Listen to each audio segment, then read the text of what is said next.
I can disrupt an individual from the level of their cell to their system, and disrupt individuals on a variety of levels, from individuals all the way up to the social fabric. Target a specific individual, change or eliminate that individual with very little attribution and trace, and be able to leave prior to any attribution.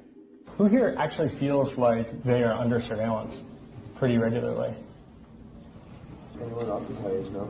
Everyone inside of Occupied. How many people here have been arrested and have at their court date, they had their phone taken into the back room? How many people here had their retina scanned? Wow. If you're targeting demonstrators, you make them suicidally depressed.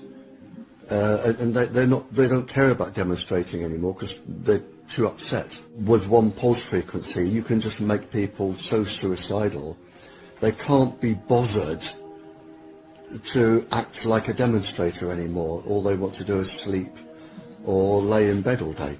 There's an infrastructure in place in the United States and worldwide that NSA has built in cooperation with other governments as well that intersects basically every digital communication, every radio communication, every analog communication that it has sensors in place to detect. If they can't get it through the internet, through the tapping of the lines or anything like that, through a commercial means, and they're unsure about you, they can get it by close access means, coming in and actually bugging your house or bugging your, or putting monitors in your system, in your house or on your computer. They can use your computer video to look back at you, or they can monitor within a certain distance the keystrokes you're making on your computer or what you're putting on your computer screen. And if that's not enough, they can come in through the firewall you think you have but don't, and go through your operating system that you think protects you but doesn't, and read your encrypted email that you thought was secure but isn't. Or they can simply wait for you to do decrypts if you've done that, and pull them off and use your unused CPU while you're on the computer to drain it.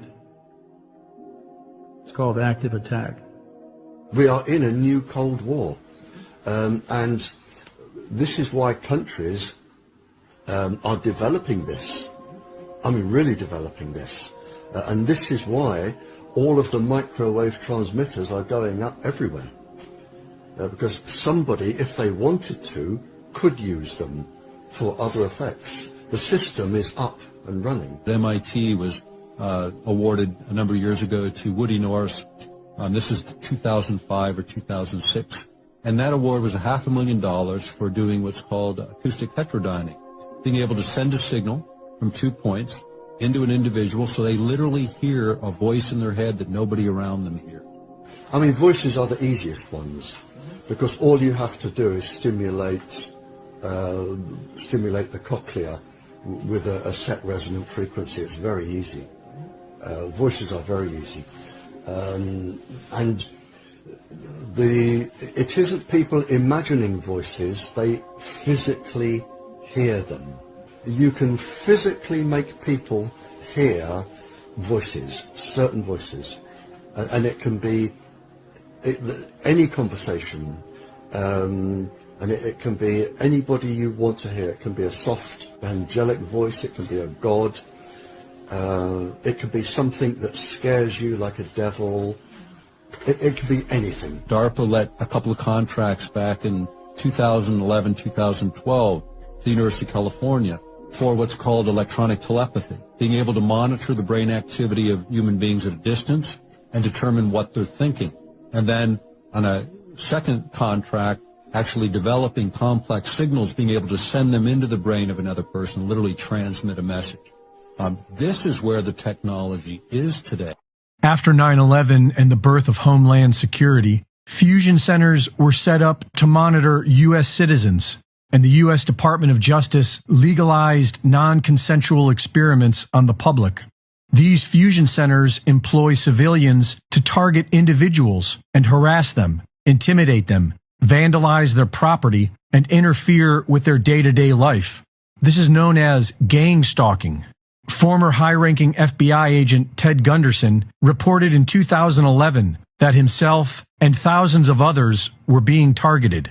FBI agent Mike German confirmed this as well.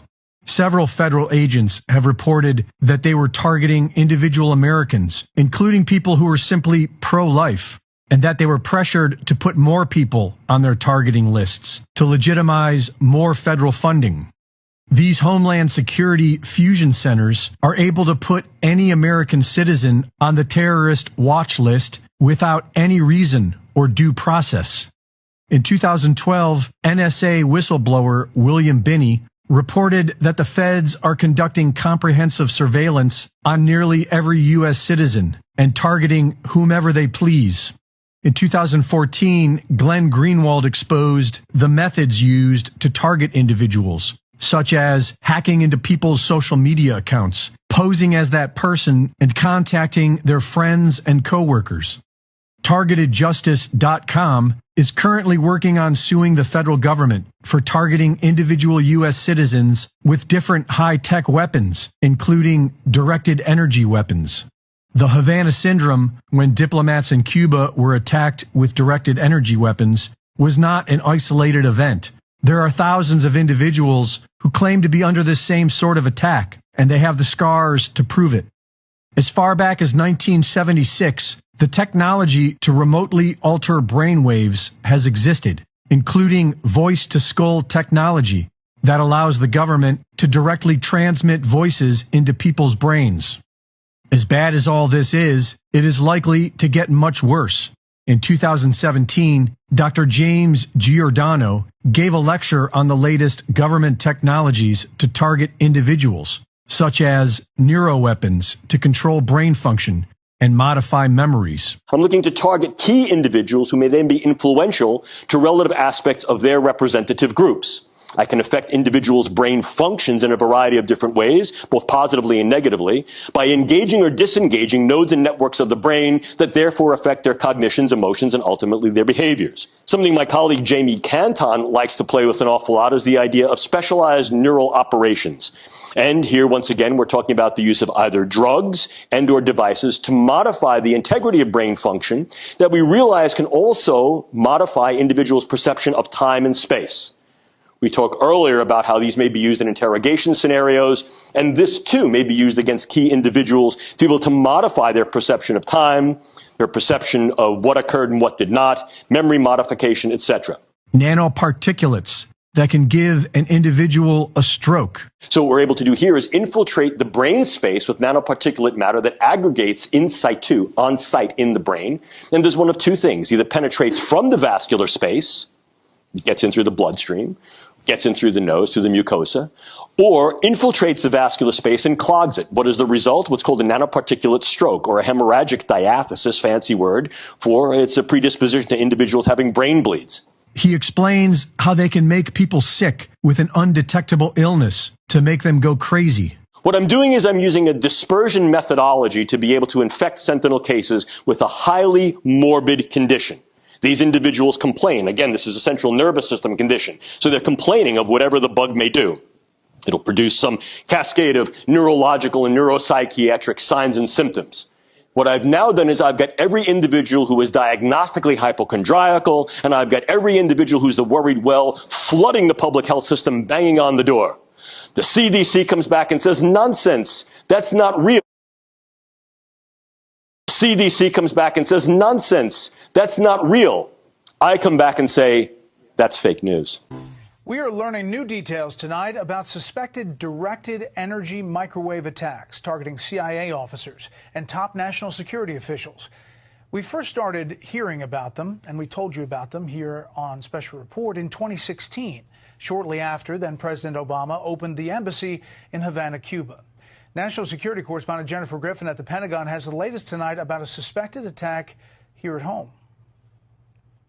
U.S. officials say there are now 130 suspected victims, mostly CIA operatives and U.S. diplomats being treated for brain injuries, debilitating headaches and vertigo, the targets they believe of a directed energy microwave weapon. There's a mysterious direct energy weapon that is being used, and it is causing, in some cases, permanent traumatic brain injury. New indications suggest the incidents go as far back as 1996. 2 individuals working on the NSC believe they were targeted in 2019 and in 2020, just after the election.